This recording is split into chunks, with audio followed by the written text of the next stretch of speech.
Thank you, Valerie.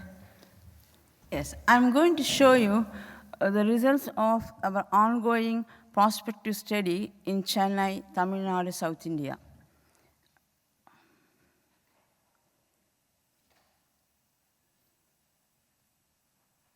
Okay, these are survey methods. So we started the study in 1998 and completed it in 2001. It is a house-to-house survey, and we recruited 500,000 adults aged 35 and over, and we interviewed them, and also we took measurements like blood pressure, height, weight. And 10,000 participants were resurveyed in 2013 and 14. So an important aspect of our survey method is the quality control. By that one, we select randomly 5% of the output 1 week after submission of the data. And then we re-interview and re-measure them. So performers are checked manually for consistency and completeness, and we coded the data and entered twice in the computer. So 5% of the study participants refused. So we ended up with 265,000 men and 236,000 women for the study. So follow-up of Chennai cohort. So baseline study was conducted from 1998 to 2001, and we follow them up by two methods. One is passive, another one is active method. By passive method, we link our database with the Chennai Vital Statistic Division. Our death registration is about 99.9% complete in our study area. And then by active method, we revisit the houses again. That is done once in 2 years. And we inquire about the vital status and also collect data on any illness they are suffering from. And so far we have 68,000 deaths. That is about 14,000 persons were dead till January 1st, 2015. And then we do verbal autopsy routinely for all deaths. What is verbal autopsy? It is a tool used to arrive at the probable underlying cause of death by interviewing the close associates, spouses, or whoever is living close by and helping the person. And we collect data on mainly the signs and symptoms of illness, and also if they have received any treatment for the illness. So this is done in our setup because the cause of death that is stated on the death certificate is less reliable in the developing environment. So we developed this in a tool especially to get the cause-specific deaths, because if I take only death certificate data, for 50% of deaths, cause unknown or cause not written.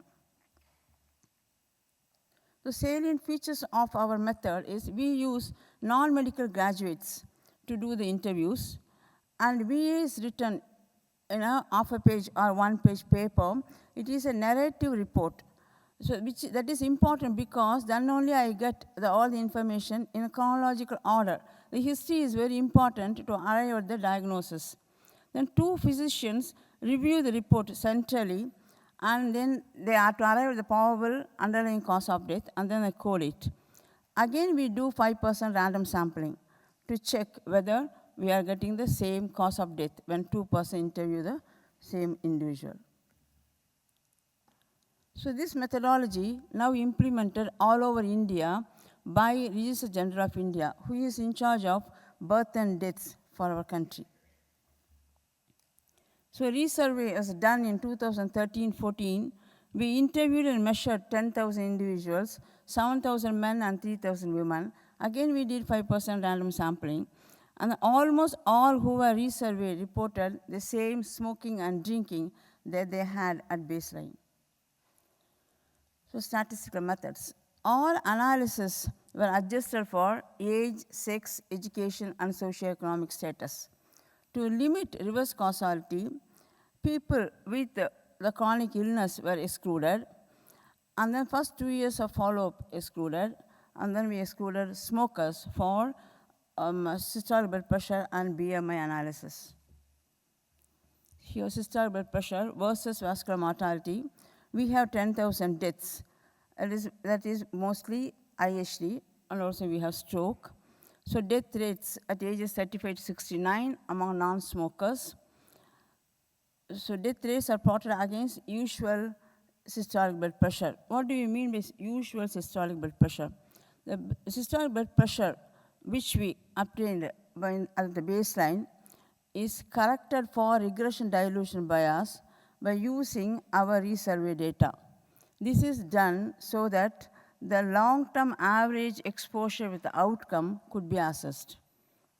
So here it shows the death rates, vascular death rates goes up with increase in systolic blood pressure. So for every 10 units higher BMI increases 10 millimeters of mercury, 10 millimeters mercury of systolic blood pressure, as in high-income countries. So BMI is strongly related to systolic blood pressure. Systolic blood pressure is strongly related to the increasing vascular death. So one might expect the BMI would increase the vascular deaths. But in our study, the BMI has little effect on vascular mortality. So hence, we adjusted the data for usual SPP. Then we saw the BMI is inversely related to vascular mortality. So adjusted for the usual SPP, now you see increased risk in the lower range of BMI. So BMI versus IHD mortality. This is only IHD. We have 8,000 deaths. The first graph on the left side is not adjusted for the usual SPP. On the right side, it is adjusted for usual SPP. So on the left side, it shows little effect, whereas right side, when we adjusted it, shows increased risk at the lower BMI range. The picture is same for the stroke. So next we move on to smoking and drinking. This we did only for men, because in India, only less than 1% of women smoke or drink. So we restricted our analysis only to men. So on the left side, it shows cause of death for medical causes: IHD, stroke, respiratory, tuberculosis, COPD, and other causes. So total, we have 68,000 deaths. From 68,000, we removed all the females. So we ended up with, I can see, 26,000 deaths. Of this, 93% from medical causes and 7% from the external causes. It shows effects of age. Age started smoking on medical history. When the age is below 20, the risk is high. When the age goes up, the risk goes down. So this study was done in 1998-21, whereas now recently in 2010, CDC in US, they conducted one adult survey in India, and then their report shows now the age at initiation has come down to 18 in India. When we did, the age at initiation is 22. So when it goes down, that shows the risk will go up. Next, effects of BD and cigarette on medical mortality. When the non-smokers are taken as reference category, for the BD, the risk associated with BD is higher than the risk associated with cigarettes. When they have both the habit, cigarettes and BD, the risk is high. And men smoking and drinking versus all-cause mortality. The first one is non-smokers and non-drinkers.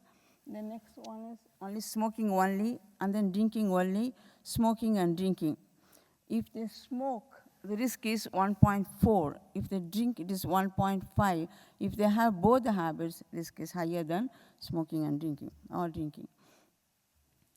Now, men smoking and drinking versus vascular mortality.